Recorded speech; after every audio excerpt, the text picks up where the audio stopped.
Alright, y'all, so before I start this video, if you're managing a woodlot, you basically need to ask yourself what you're trying to do with it. Basically, you could do it for timber, just looking pretty, I guess, having nice woods, or wildlife, or farming. There might be more, I'm not sure. And basically, depending on what you want the land for, it's going to change everything completely. I personally want woods that will, a combination of logging and feeding animals, so pigs and stuff. So I base a lot of the trees I keep on if they produce nuts or fruit. And that would be the same thing if you were looking for hunting and stuff like that. A lot of wood or nut producing woods would be good, but coincidentally a lot of the trees that produce nuts are actually more valuable, so it would work for logging too. You just wouldn't care too much about if the tree was crooked or had a fork in it. But if you're just doing it for logging, different beast. I'll cover it in the video. But you want perfectly straight. You don't want any junk wood in there. All right, y'all. Enjoy. So before I start the video of all my yabbing, blabbing, managing the woodlot is basically managing sunlight. Your woods are all competing for sun. So every tree can't get max sun. So basically what you're doing is you're removing the bad trees that can't get enough sun or are taking sun from other ones. There's only so much sunlight. Every tree is taking some of it. So like I'm doing already, I'm cutting out all the bad trees, all the dead trees, bringing more sunlight to the best trees. That's what you're doing. You're finding the trees that are good, have been growing good, will be growing good now or in the future, and you're giving them the most sunlight you can give them. And you're removing trees that are taking sunlight away, like crooked ones and whatnot. What's going on, y'all? So I'm gonna run through managing your forest, quick video. So this depends on what you're trying to do with the land. I want to clear out all the underbrush and then eventually get cows back here. But if y'all are trying to just, manage your woods for making money someday with timber, it all kind of falls along the same thing. So basically, first thing you want to do when you're starting out, all these little trees that are curved around, those are junk. Rip them out. It don't matter how tall or how wide the tree is. It's not worth nothing. Because when you're logging, what loggers want, let's see if I can find a good example. I guess maybe this tree is the best one nearby.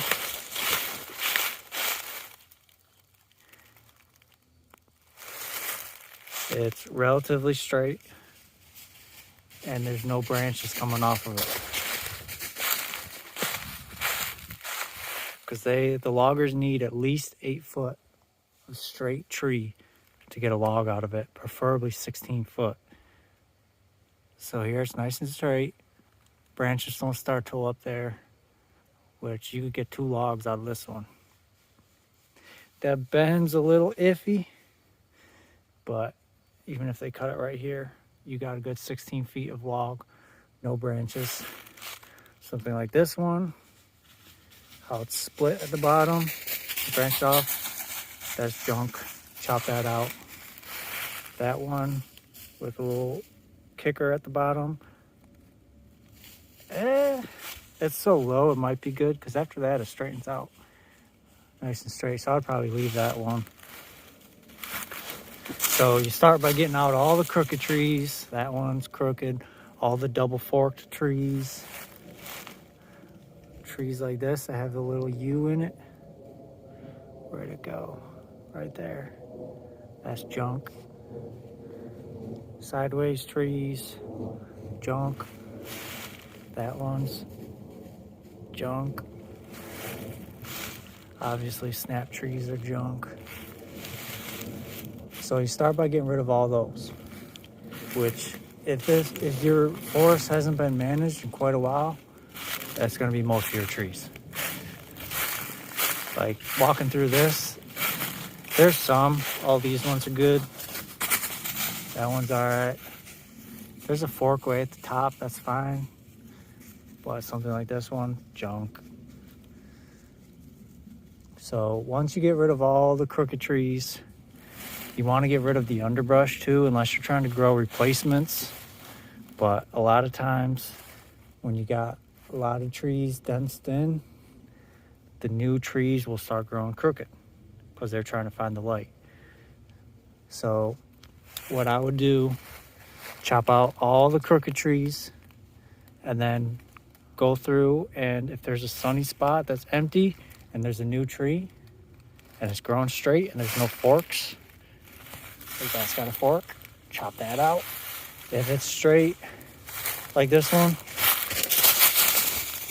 it's straight and it doesn't fork to way up here, this would be a good tree to leave. And it's growing pretty straight up. But once you clear out around it, so it doesn't have to grow crooked to find the light. So after all that underbrush is cut out, all the junk trees, then what you're going to start doing is looking for your valuable trees. Some trees are worth more than others. This is a pine tree. It's not worth much. I would chop that out. Basically what you want is your maples, your hickories, walnuts, chestnuts, stuff like that. Like all these, there's a lot of pines up there. I'm going to chop all those out. Because yeah, you could get money for it, but would you rather get $20 for a tree or $300 or $400 or more? For me personally, since I want trees to help feed the pigs and the cows, I'm going to leave trees that making nuts. So all the chestnuts, hickories, all that I'm going to leave, even if they're crooked. You know, that would help with wildlife too. If you're a big hunter, leave all the nut producing trees, all the fruit producing trees. But after that, and if you got two real big trees right next to each other, you could leave them. But try to manage your woods going forward that it's spaced out. Give each tree 20 feet. And it's going to take a long time, but once they start getting mature, you got all these straight trees. That's worth a lot of money. But I know a lot of people, they feel weird cutting down big trees that are crooked. Let's see if I can find an example here. Like that tree right there. Because pretty much everything above here is junk. They're not going to use it, so I'm only going to cut that bottom here down. So you could probably get 2 logs out of that. That'll be fine. But it's iffy. Like this one, that's got a good diameter, but it's crooked. It's not worth anything. Even if that tree was 50 inches round, they're just gonna mulch it. They're gonna pulp it. You ain't gonna get a lot for that. And then what happens is, you see up there, this little tree is rubbing into this one, and it's affecting that quality of wood. Because that's a nice straight tree. That tree's worth a decent amount of money. I don't know what it is, I can't really tell. But that bottom tree's ruining it. So that's why you get rid of the undergrowth. Even all these little pines, chop them out. But overall, Once you clean out this underbrush, it'll be way wide open. And you'll get a lot more sunlight coming in. You can start growing your second growth.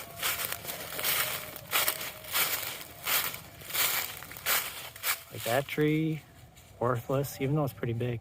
So I'm just gonna chop all this down and burn them for wood for my house. Tree that's forked all at the bottom, junk. And then, so once you get all that cleared out, all the crooked trees, all the young trees that ain't growing right, then you start working on what trees you want to keep. I would look up prices for everything. You know, obviously a maple and a walnut are worth way more than a pine. I personally don't like pine trees. I don't think they're worth it. And then you just got to keep managing it. Find some good trees. Like a lot of times what happens when these trees are young, deer eat them.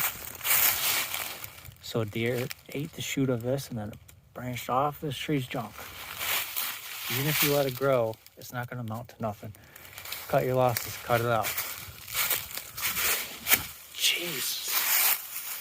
Snapping my ankle. And then if you don't manage it, you get stuff like that fall and affect the tree growth. Like this one right here will be a good tree. This one will not. It's got scars. This is junk.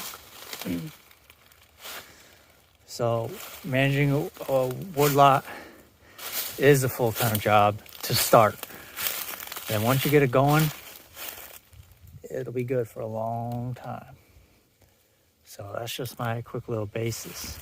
And again, if you want a woodlot just for hunting, you can leave all those crooked trees. If they're making nuts, they're providing shade, it'll work out.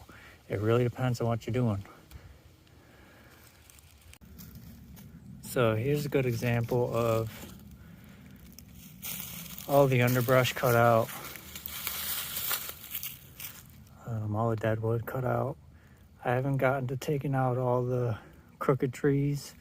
I just cleaned out all the underbrush and the dead stuff. So as you can see, there's so much more space in here.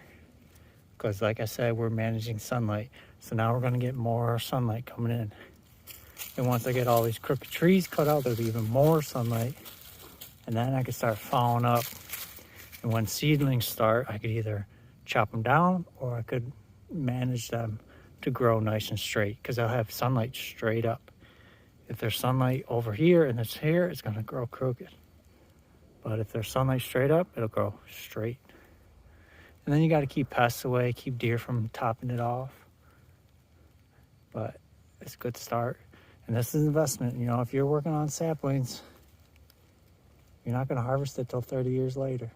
So time's going to pass anyways. Might as well put some effort towards trees for you or your kids. That tree would be good, but it's all dead up there. So that's junk. This whole lot, there's really not much trees worth it. That's junk. Because I just bought this land. It hasn't been managed. There's maybe 2 or 3 good trees in here. The rest I'm gonna most likely chop out.